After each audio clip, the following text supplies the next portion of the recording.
का लाखों करोड़ों रुपया बैंक्स में, इंश्योरेंस कंपनीज के पास में या फिर स्टॉक ब्रोकिंग कंपनीज के पास में पड़ा हुआ है, अनक्लेम्ड पड़ा हुआ है। कई इंसिडेंट्स ऐसे होते हैं जब व्यक्ति जब अपने नौकरी में बिजनेस में होता है, वो कई ऐसे प्रकार के इन्वेस्टमेंट्स करता है, फिक्स डिपॉजिट्स करवाता है, जिसकी इंफॉर्मेशन जो है वो अपने फैमिली मेंबर्स के साथ सही समय पे शेयर नहीं कर पाता है और बाद में जो है वो राशि अनक्लेम्ड रह जाता है। कई बार व्यक्ति को खुद भी जानकारी नहीं होती है और दूसरी कई चीजों में लग करके जो है वो पुरानी राशि को भूल जाता है और 5-7 साल 10 साल बाद जो है उसको याद आता है कि अरे मेरा तो वो पैसा वहां पे हमने इन्वेस्ट किया था और वो पैसा मैं आज तक जो है क्लेम नहीं कर पाया। उस केस में उनको जो है बहुत दिक्कत जाती है क्योंकि उनके पास कोई डिटेल नहीं होती है। तो आप किस प्रकार से बेसिक डिटेल्स के माध्यम से ऑनलाइन जो है आप ये चीजें सर्च कर सकते हैं। इसके लिए आरबीआई जो कि बैंक रेगुलेटर है, आईआरडीए जो इंश्योरेंस रेगुलेटर है और तीसरा सेबी जो स्टॉक मार्केट रेगुलेटर है, इन्होंने इन्वेस्टर्स के लिए, पॉलिसी होल्डर्स के लिए और बैंक कस्टमर्स के लिए बहुत ही अच्छा सुविधा दिया है अपने पोर्टल पे। तो आइए एक एक करके हम इसके बारे में जानते हैं। करेंगे आरबीआई का पोर्टल, आरबीआई ने क्या व्यवस्था दिया हुआ है। तो इसका जो लिंक है udgam.rbi.org.in, इसका मैं आपको लिंक डिस्क्रिप्शन में डाल दूंगा। आप इस पोर्टल पे जाएंगे, सबसे पहला जो आपको काम करना है वो आपको रजिस्टर करना पड़ेगा।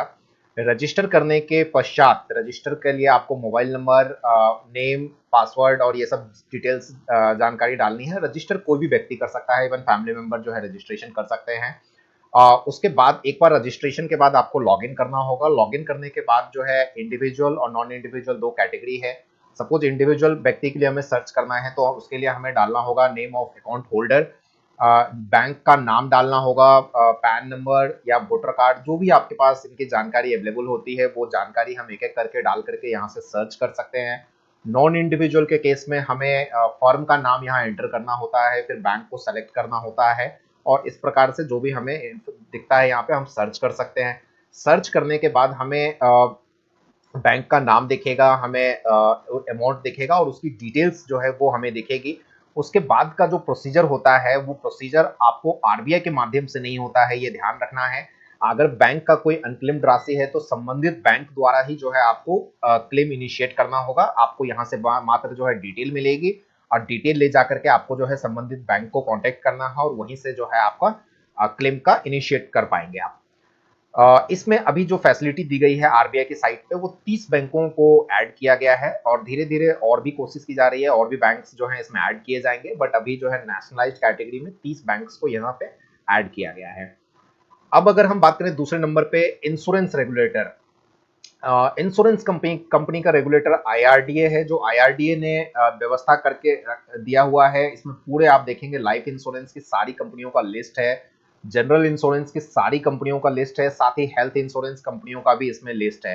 अगर कोई भी अनक्लेम्ड राशि है, कोई मान लीजिए कोई किसी का पॉलिसी मैच्योर हो गया और उसको याद ही नहीं है कि क्लेम करना है करके, या फिर कोई और रीजन से कि कोई व्यक्ति नहीं रहा, उसके एवज में कुछ क्लेम करना था, जिसमें आज लाखों करोड़ रुपया जो है पड़ा हुआ है, तो आपको इसका पूरा लिंक यहाँ पे मिल जाएगा। मैं आपको जो आईआरडीए का पोर्टल है उस पोर्टल मैं आपको उसका लिंक शेयर कर दूंगा। आप इस पोर्टल पे जाएंगे और जैसे आपको लाइफ एलआईसी को आपको निकालना है तो आप एलआईसी पे यहाँ पे क्लिक करेंगे, आपको एलआईसी का लिंक मिल जाएगा। आप एलआईसी पे जो है जैसे पॉलिसी होल्डर का नाम, डेट ऑफ बर्थ और पैन नंबर कार्ड, जो भी आपके पास डिटेल्स है उस डिटेल्स के साथ आप सर्च कर सकते हैं।